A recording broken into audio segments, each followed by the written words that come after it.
Hey vacationers, welcome to Vacation Tales. This is our first vlog from the holy town of Shirdi. हम आए हैं एक spiritual journey पे, शिरडी और शनि शिंगणापुर का दर्शन लेने। आप शिरडी में वाया फ्लाइट, बस, ट्रेन और कार से आ सकते हैं। हम मुंबई से शिरडी कार से आए हैं बाई समृद्धि महामार्ग। हमें कुछ 4.5 घंटे के आसपास लग गया था शिरडी पहुंचने। हमने हमारा स्टे होटल श्री साई में बुक किया था, जो मंदिर से काफ़ी करीब था।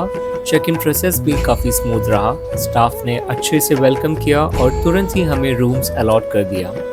अब चलिए आपको रूम का एक छोटा सा टूर कराते हैं। रूम्स काफ़ी क्लीन और बेसिक फैसिलिटीज सब अवेलेबल थी। एक comfortable double bed, clean bed sheets, AC और एक नीट एंड क्लीन बाथरूम भी था। चलिए फिर शुरुआत करते हैं साईं बाबा के नगरी से। सबसे पहले हम गए समाधि मंदिर का दर्शन लेने। यहाँ का माहौल इतना शांत था कि दिल से एक ही बात निकल रही थी, ओम साई राम और साईं बाबा सबका भला करे। अगर आप आरती अटेंड करना चाहते हो तो यहाँ काउंटर पे एडवांस बुकिंग आसानी से हो जाता है। मंदिर के अंदर मोबाइल फोन्स अलाउड नहीं होता है, तो इसीलिए आपको मोबाइल लॉकर्स यूज करना पड़ेगा, जो 5 रुपया प्रति मोबाइल और सेफ भी है। शूज भी प्रॉपर तरीके से रखा जाता है। और हाँ, याद रखना कि मोबाइल रखने से पहले आप एंट्री पास याद से ले लेना। आपको मंदिर के बाहर बहुत सारे लोग मिलेंगे आपको चढ़ावा बेचने के लिए, बट एक छोटी सी फ्रेंडली एडवाइस कि आप फूल या फूलों की हार ले ले, बिकॉज अंदर आप चद्दर, पेड़ा एंड प्रसाद नहीं लेकर जा सकते हैं। हमने भी वही चढ़ावा लिया था जो बाहर लोग बेच रहे थे, बट सिक्योरिटी चेकिंग में हमसे वापस ले लिया। दर्शन के लिए आपके पास पेड एंड फ्री दर्शन के ऑप्शंस हैं। फ्री दर्शन में आपको बहुत टाइम लग जाएगा और पेड दर्शन में आधे 1 घंटे में आपका दर्शन हो जाएगा। अगर आप अंदर नहीं जा पा रहे हो या टाइम कम हो तो आप मुख दर्शन एरिया से भी बाबा के दर्शन ले सकते हो। समाधि के बाद हम गए द्वारका माई, जहाँ साईं बाबा रहते थे। वो सिर्फ एक जगह ही नहीं बल्कि बाबा का घर, उनका आश्रम और उनकी चमत्कारों की जमीन थी। बाबा पूरे दिन यही रहते थे और सब लोगों से बिना भेदभाव मिलते थे। हिंदू, मुस्लिम सबके लिए दरवाजा खुला रहता था। छावड़ी में साईं बाबा अपने जीवन के अंतिम वर्षों में हर दूसरी रात विश्राम करते थे। हर गुरुवार की शाम शिरडी में छावड़ी यात्रा आज भी निकलती है, जो एक स्मरण है बाबा की द्वारका माई से छावड़ी तक के सफर का। आज भी छावड़ी के अंदर बाबा की लकड़ी की बैठक, उनका कंबल और कुछ व्यक्तिगत सामान संभाल कर रखा गया है। हाजी अब्दुल बाबा साईं बाबा के सबसे करीबी सेवकों में से एक थे। उनका छोटा सा कॉटेज आज भी शिरडी में है। शिरडी का ये हनुमान मंदिर साईं बाबा के समय का है। यहाँ बाबा अक्सर आते थे और कुछ समय बिताते थे।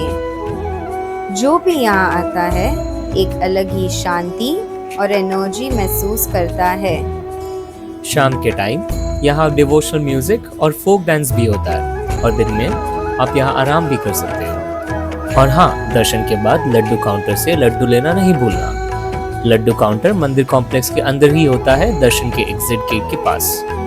बाहर आते ही आपको बहुत सारी दुकान से लोकल आइटम्स, की चेन्स, प्रसाद और साईं बाबा की मूर्तियाँ मिलती है, पर याद रहे बार्गेन करना मत भूलना। मंदिर से लगभग 1 किलोमीटर की दूरी पर है साईं प्रसादालय। यहाँ आप बस या ऑटो से भी आ सकते हैं।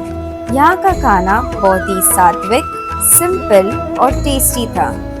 आपको दर्शन के बाद प्रसाद और विभूति के साथ प्रसादालय का फ्री कूपन भी मिलेगा। यहाँ आपको 50 रुपया में स्पेशल कूपन भी मिलता है, जहाँ कम लोग होते हैं पर खाना बिल्कुल सेम है। प्रसादालय से पेट भर खाना खाने के बाद हम निकल गए शनि शिंगणापुर की तरफ, जो 1.5 घंटे की डिस्टेंस पे है शिरडी से। इस गांव की एक खासियत है कि यहाँ के कई घरों में दरवाजे या ताला बिल्कुल नहीं होता है, क्योंकि यहाँ के लोग मानते हैं कि शनिदेव खुद उनकी रक्षा करते हैं। एक छोटी सी बात, रास्ते में कुछ लोग आपको पार्किंग के बहाने रोकने की कोशिश करते हैं।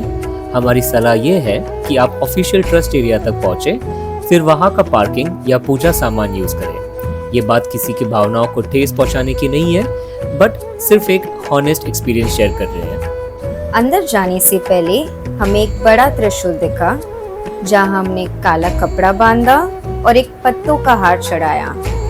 ये प्रथा है जहां भक्त शनि देव से रक्षा और शांति प्रार्थना करते हैं। यहाँ हमने शनि देव को श्रद्धा से नारियल अर्पित किया, जो एक पवित्र भक्ति का प्रतीक है। शनिदेव को तेल चढ़ाना यहाँ की सबसे विशेष पूजा है। मंदिर में कॉमन एरिया है जहाँ से आप फ्री में तेल चढ़ा सकते हैं, और पेड ऑप्शन भी है जहाँ आप 500 रुपए देकर डायरेक्टली शनिदेव पर तेल चढ़ा सकते हो। मंदिर के कोने में हमें नवग्रह के रूप में अलग अलग मूर्तियां दिखी। ये बताया गया है कि इनके प्रभाव जीवन में पड़ता है और लोग यहाँ इन ग्रहों से संबंधित शांति के लिए प्रार्थना करते हैं। दर्शन के बाद हम शिरडी लौटे और रात होते ही हमने होटल साई अमृत में डिनर किया। बहुत सिंपल और टेस्टी खाना था, एकदम घर जैसा। तो दोस्तों, ये था हमारा शिरडी और शनि शिंगणापुर का सफर, जहाँ एक तरफ मिला साईं बाबा का प्रेम और कृपा और दूसरी तरफ शनि देव की शक्ति और सुरक्षा का आशीर्वाद। अगर आपको ये वीडियो पसंद आया तो लाइक, शेयर और सब्सक्राइब जरूर करें, ताकि हम ऐसे ही सफरों में आपको साथ ले जा सके। मिलते हैं अगले व्लॉग में एक नए डेस्टिनेशन के साथ। Till then, take care वेकेशनर्स।